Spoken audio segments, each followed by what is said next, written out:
মুকুন চুস্তি নামাজে পাঞ্জে গানা ফাওয়াইলুল মুসাল্লি আল্লাযিনা মুমিনারা ই নামাজে ইমদাদে দা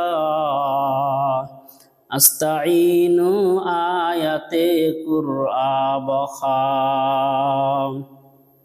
আয়াতে কদ আফলাহা রায়া দেখুন কৌরকুন্দর মানে আজদিল সাদেকুন।